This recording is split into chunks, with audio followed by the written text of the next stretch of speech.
Hey, good evening, everybody. It's Steve with Real Progressives. It's been a while since I've been in the backyard to do a live stream. Unfortunately, I don't think we've got the tree frogs yet. The tree frogs haven't quite come out of the woodworks yet for us. So I got to wait for the tree frogs. But I do have birds, and it is nice to be sitting on my back porch for a change instead of sitting there in the basement. I'm not going to lie. It's nice to be outside again. Anyway, tonight's talk is going to be a little different. It's not going to be on economics per se. It's really going to be a trip to remind us of what it is that we fight against and what it is that is happening in the world today. Hey, Roberta, how are you? Rob, what's going on, buddy? Ellen, hello. Give everybody a second to come on board. Mindy, hello. Aaron, Carrie, the gang, hello all. So for those of you who have been paying attention, and Stevie, hello, and Patricia, my goodness, hello. Hello, everybody. Dolores. All right, gang. Barbara, howdy. And Amanda, hello. Katie. Keep them coming, folks. Ginger. Kim. Kim, I have no frogs for you tonight. I'm so sorry. Hey, Lance. Monica, hello everybody. Hello Real Progressives. So let's take a minute and talk about what's going on in the world today, right? Because it's so easy to allow yourself to get caught up in the hoopla that is Donald Trump and easily forget what got us here. Easily forget what just happened in California. Easy to forget the exchange between Brother Cornel West and Bill Maher. Easy to forget all the stuff we know about Seth Rich. Easy to forget about all the stuff we know about Nevada and all the rigged primaries. It's easy for us to forget all the things that we know and have experienced and watched. And I remember, folks, when Claudia snuck in to that meeting with the delegates where Bernie addressed them, and it kept them from rebelling, kept them from fighting, kept them from friggin' taking the fight there. Do you remember these things? Well, you can hate Bernie till the cows come home. I'm not here to defend Bernie. I am here to tell you guys that what we have to do is remember where we came from. And I'm here to tell you also that those people that have chosen the Dem Enter strategy learned with an iron fist that it's futile. Big Pharma won yet again out there in California. And we're sitting here watching these folks literally relive an abusive relationship, a relationship where they actually thought they had some power in a party that has no interest in them whatsoever, in a party that has no interest in any of us, sadly. Okay? And I remember distinctly the pain that I felt when I walked away. I remember the pain that I felt distinctly when Comey said he wasn't going to bring charges against Hillary Clinton. I remember the pain I felt distinctly when I watched her make her little garden gnome face and squinch up her face and do the... all the faces she did, and I kept thinking, my God, if she ever gets to be president, what a travesty it'll be for our nation. What a horribly disgusting thing it'll be for our nation. And I was willing to go to any lengths to prove that I was Bernie or bust. And then I went with Jill or bust, and I fought hard for Jill as well. And so many people forgot who they were. They forgot what the fight was. They forgot what we went through. And they still are forgetting to this day. And it's almost like an opiate. It's almost like some sort of drug to make everything go away, to make everything feel better, to forget about it and just to go back to sleep. And as you watched, I watched people crying about the California Democratic Convention. And these folks were devastated at what should have been a no-brainer. Everybody knew what was going to happen. Nobody that is awake thought for even a minute that the Democratic Party was going to allow anyone remotely progressive to set the tone, to set the stage. They didn't even want Bernie there, friends. They didn't even want Bernie there, okay? And I think it's really instructive because as we go forward and we go into these next election cycles, if we aren't very, very clear on who and what we are, we're going to do the same thing again because it's easy. It's what we've always done. It's what we'll always do if we don't change. Okay? Hillary Clinton is suddenly a part of the resistance. In what fucking world? In what world is that possible? She is what we are resisting.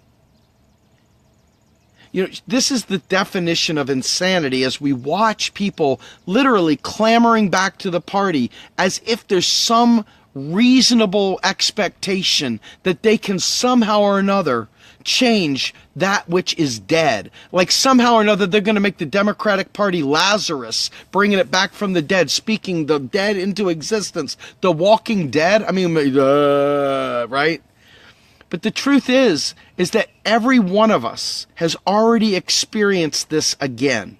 Every one of us has already experienced the pain that is believing that the Democratic Party would allow us to win, that they would allow our voice to be heard. It wasn't that we didn't give them a shot. So for all those freaks and geeks out there that are trying to push the Dem Enter strategy, sorry, we've already tried it. We've been there. We've done that. We read the sequel. We bought the superhero, the action figure. We got the part 2, the sequel, and everything else with it. And we know it doesn't work. It doesn't work. It's like friggin' being a crack addict and finding a chunk of Dial soap on the floor and smoking it and thinking you're going to get a buzz. It's ridiculous. So as we sit here looking forward, I want to caution everyone that just because it looks like a progressive, just because it says it's a progressive, doesn't mean, in fact, that it is a progressive.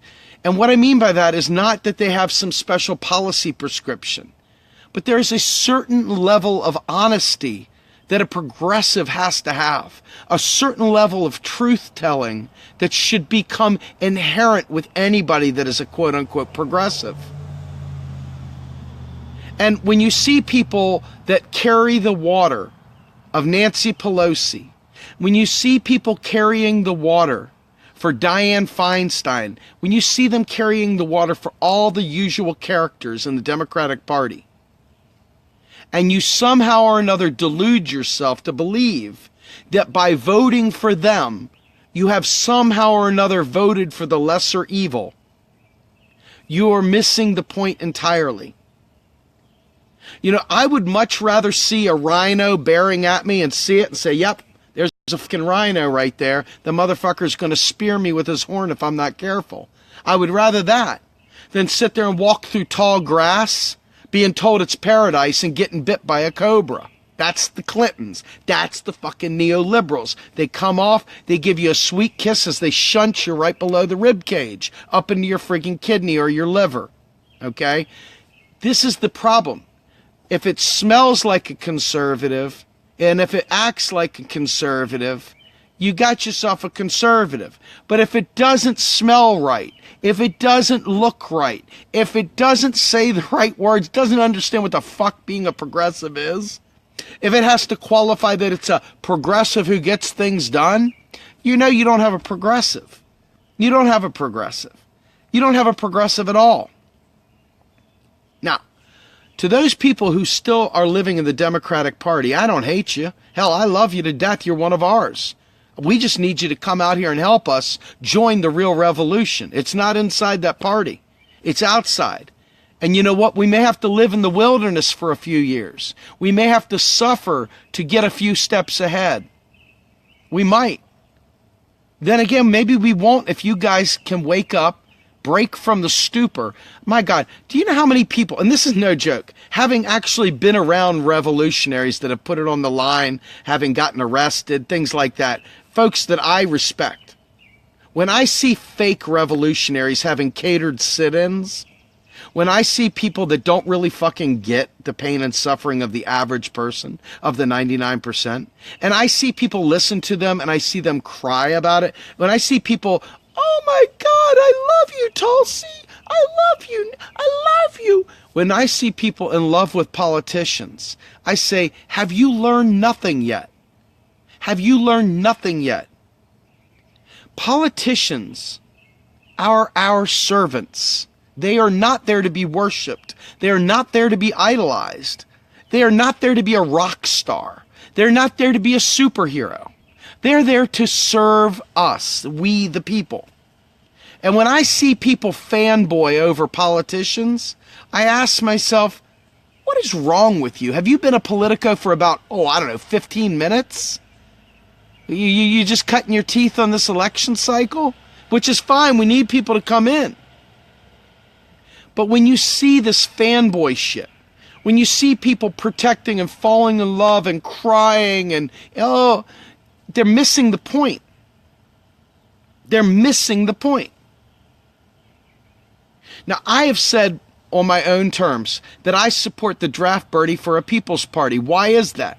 Because I want to see them extract those frickin' vote blue sycophants out of the party. Call it Dem extract. Okay? It's not because I need a savior. It's because I know they need a savior. They can't come out and be of their own mind. They need a savior. So come on, Bernie. Come on out here and join your frickin' revolution, brother. Stop staying in there friggin' peddling the Syrian shit and the Russian crap and all the other crap, man. Get out of there. We've heard you speak truth. Do it again. Get the hell out of there and stop the nonsense, right? I mean, come on. But even if Bernie doesn't come out, the point is that we're trying to extract these poor, gaslit abuse victims that are still residing in the Democratic Party thinking they've got a friend. They think they got a buddy. They think they got a BFF in the Democratic Party.